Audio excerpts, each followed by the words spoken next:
afternoon to you and welcome to Bena Midday News. This news is coming to you live from Benap House, Atomic Junction, Medina. My name is Sherifatu Ayuba. Coming up in this afternoon's bulletin.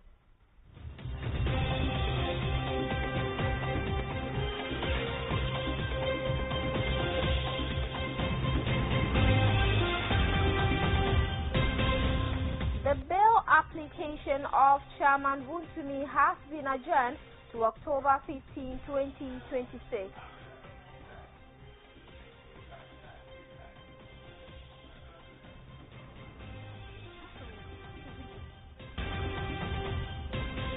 And in business, government has paid 10.82 billion Ghana cedis to bondholders under DDEP.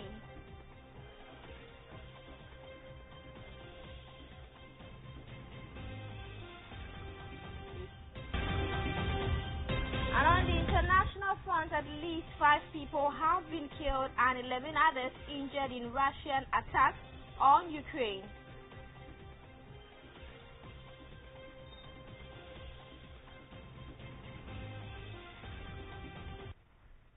There's and many more stories coming up in the next few minutes. Stay with us.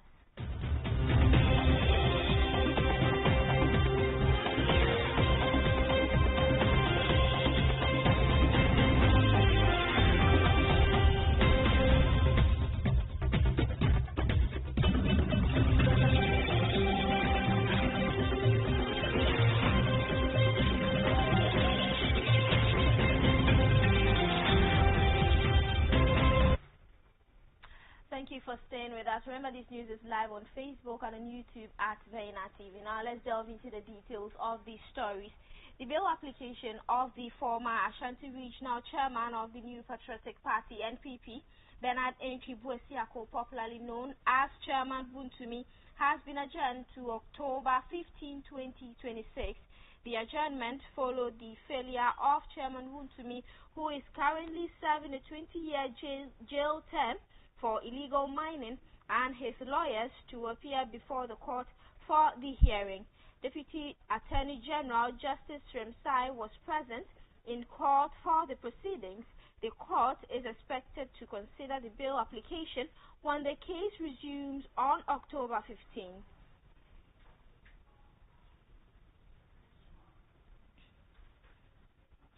Seriously injured in another multi-vehicle crash on the Ofakor-Pokwase stretch of the Accra-Kumasi Highway less than a week after a separate accident on the same stretch claimed 12 lives.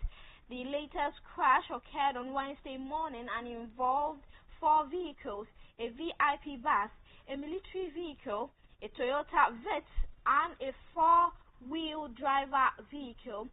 No deaths were recorded in the latest incident, but one person sustained serious injuries and was rushed for medical attention.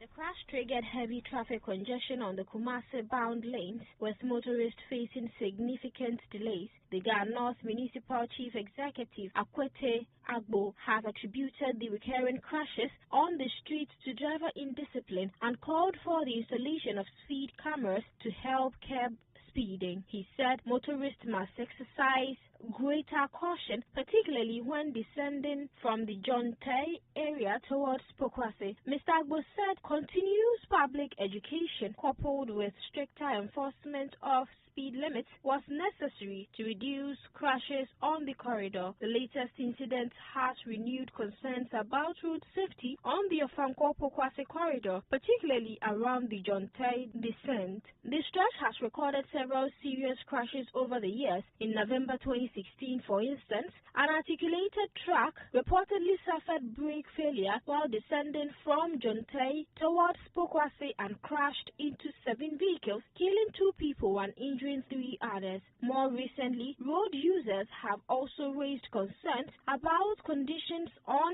the wider Achimota-Pokwase corridor. In March 2026, motorists complained about non-functioning street lights, with reports indicating that large portions of the route from Ofanko through Jontai to the Pokwasi interchange were poorly lit at night. Traffic management has also been affected by ongoing works on the Ofanko in Sawam Road. A traffic diversion introduced in July 2026 moved some Kumasi-bound traffic onto a service road between Festus and Sapeman while affecting routes around Pokwasi and Amasaman. The latest crash is therefore likely to intensify calls for stronger enforcement of traffic regulations, improved road safety measures, and closer monitoring of motorists on the corridor. Away from that, the National Identification Authority (NIA) has clarified that the revised fees for Ghana card registration and related services were approved by Parliament and were not introduced unilaterally by the authority. In a statement signed by the NIA's Williams and Ponsa Emmanuel Dallas, the authority said the current fee regime was approved under the Fees and Charges Miscellaneous Provisions Amendment Regulations 2025 LI 2512 pursuant to the Fees and Charges Miscellaneous Provisions Act 2022 Act 1080. The NIA said the revised charges took effect on February 2nd, 2026 and therefore predated the recent public discussions surrounding the cost of Ghana card services. It stressed that 276 district offices remain operational nationwide, with first-time registration still free for persons below 25 years, while those aged 25 and above pay a 30 cedis processing fee. The authority said other charges include 200 cedis for card replacement, while record updates remain free, with separate approved fees applying to services such as card renewal and nationality updates. The NIA urged the public and media to rely on the approved fee schedule and information from authentic sources when discussing the charges. It said accurate information was particularly important because misinformation about national identity services could create unnecessary confusion and concern among the public.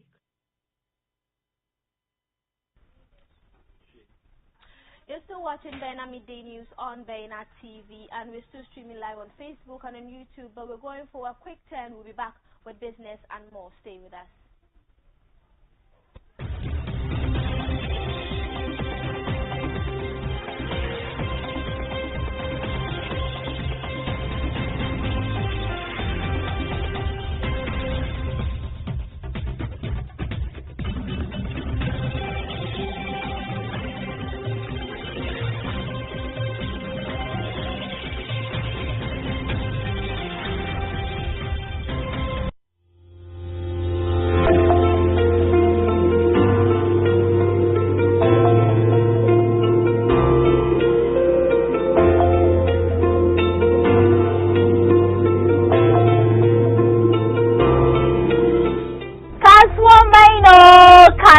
Baina ina masu ciniki me kake sayarwa abincin ci ne ko kuwa rigan sawa ne.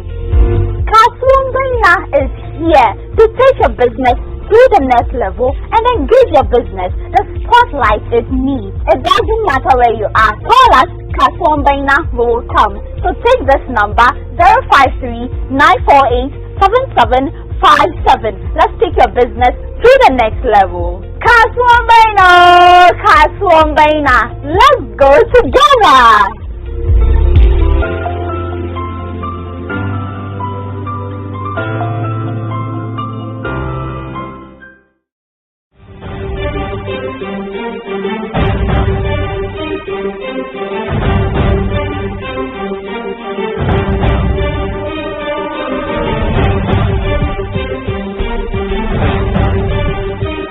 Kada ku rasa shirin siyasa da kuka fito tare da Aminu Show Wednesdays and Fridays at 8 p.m. only on Baina TV.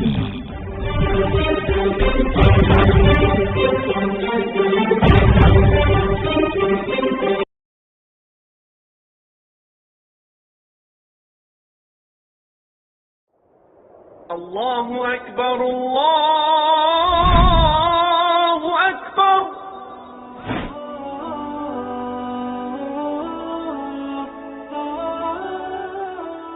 The word Islam is an Arabic word which means to surrender. As a Muslim, you surrender yourself to the Almighty Allah, your Creator. To do that, we need to understand the concept of Islam. Baina TV comes your way with the most educative and informative Islamic program, Understanding Islam. On this show, we answer all the questions regarding Islam, the do's and the don'ts of the Sharia, and many others. Make a date with me, Aisha Muhammad Saqib, this and every Friday at 10:30 a.m. as we educate ourselves with the knowledge of the deen.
Welcome back. If you just tuned in, this is Baina Midday News on Baina TV, and you can watch us live on Facebook and on YouTube at Baina TV. Now let's move on to some business story.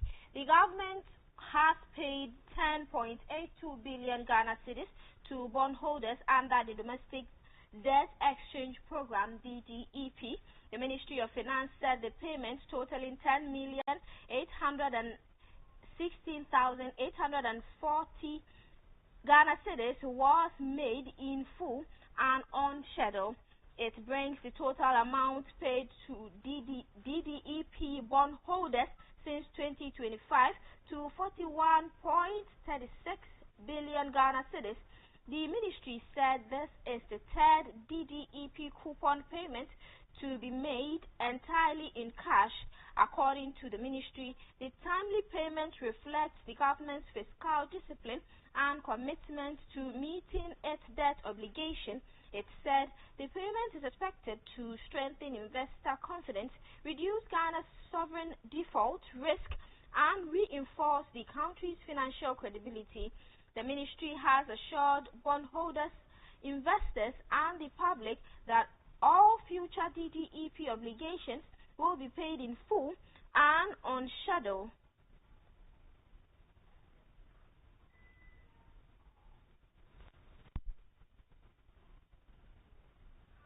Now moving on to some news beyond our borders, at least 5 people have been killed and 11 others injured in Russian attacks on Ukraine. Authorities said a Russian drone attack on a bus in the frontline city of Kherson killed at least 4 people and wounded 4 others on Wednesday, Kherson Regional Governor Olaskender said.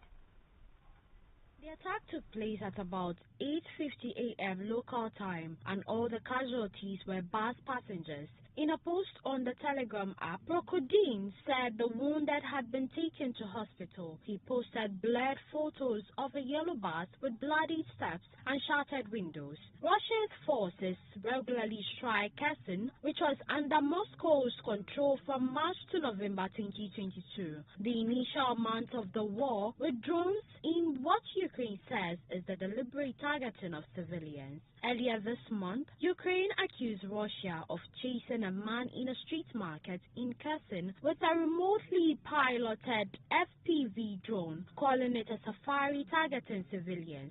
The city had a population of about 280,000 before the war began, with Russia's full-scale invasion of Ukraine in February 2022. Russian forces repelled from the city by a Ukrainian counter-offensive in the last quarter of 2022 are now positioned on the opposite bank of the Dnipro River, which follows past Kherson. There has been an uptick in civilian deaths in the conflict throughout this year. The United Nations has reported with 437 civilians killed in Ukraine last month alone, the highest monthly toll since May 2022. Russian authorities reported 79 civilians killed in Ukrainian attacks in July, up from the previous month. The 4.5-year war continues to grind on as United States-backed talks aimed at ending the conflict remain stalled. In a separate Russian attack, 1 person was killed and 7 others injured in Ukraine's southeastern city of Zaporizhia, according to regional governor Ivan Fedorov. Russian drones struck the regional capital, damaging both residential and non-residential buildings and causing a fire. Meanwhile, Russian forces struck a cargo vessel in the Black Sea near the Ukrainian port of Odessa. Russian news agency